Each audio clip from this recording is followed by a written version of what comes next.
Concerning the personal history of my hero, Alexei Fyodorovich Karamazov, I must confess to a certain degree of insecurity. You see, although I have framed Alexei Fyodorovich as my hero, and indeed do consider him as such, it has not escaped me that he lacks the typical heroic quality found in capital G great men, and therefore I can already hear such questions as, what is so interesting about your Alexei Fyodorovich that compelled you to choose him for your hero? What has he done, exactly? To whom and for what is he known? Why should I, the reader, commit my valuable time and attention to the study of the facts of his life? This last question is the most fatal. I can only respond, maybe if you read the novel you'll find out for yourself. Well, what if they read the novel and don't find out? Don't share my interest in my Alexei Fyodorovich? I present this scenario because, unfortunately, I see it as almost inevitable. To me, he is interesting, but it seems somehow unlikely I could succeed in convincing anyone of this. I would posit that he does cut a kind of figure, even if it is of a murky, nebulous sort. Although, in all fairness, you must agree that it would be odd to demand crystal clarity from people in such times as ours. One thing, at least, is quite certain. This is an unusual person, perhaps even peculiar, though admittedly this does not help my case.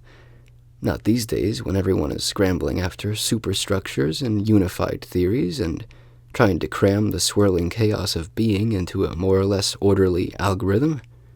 A peculiar individual is, unhelpfully, a unique and isolated case. No? Now, if you don't agree with this last thesis and answer no, or not necessarily, then I, perhaps, will feel a little lighter in my soul regarding the significance of my Alexei Fyodorovich. For not only is a peculiar man not necessarily unique and isolated, but, on the contrary, it sometimes happens that it is precisely this man who embodies the spirit of the epoch, while the surrounding population has, for some reason or another, been, shall we say, blown off course. I would ordinarily bypass such dry and pointless qualifications and start directly without a preface. You haven't come for a preface, after all. But the issue is that I have one narrative and two novels. The primary novel is the second.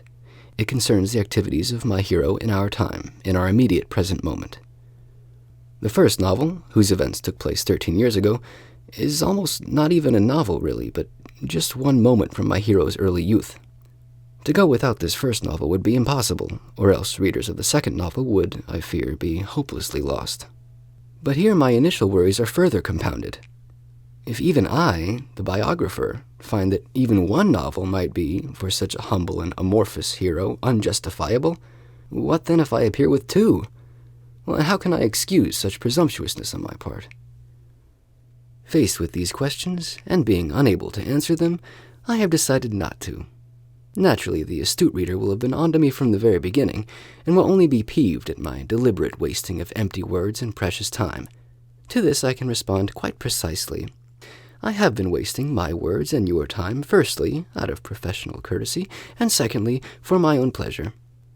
Remember, I did warn you in advance. Actually, I'm even glad that my novel broke itself into 2 volumes, which together comprise a unified whole. Once acquainted with the first volume, the reader has a decision.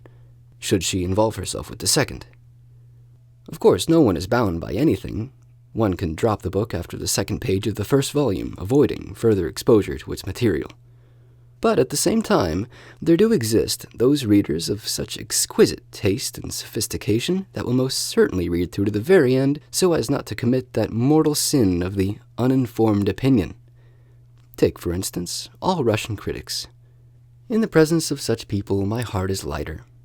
That being said, while commending their diligence and scruples, regardless, I'm giving them the most legitimate excuse for abandoning the story after the first episode of the novel. Well, there you have the preface. I'm in full agreement that it's worthless, but since it's already been written, it may as well be read. And now, to business.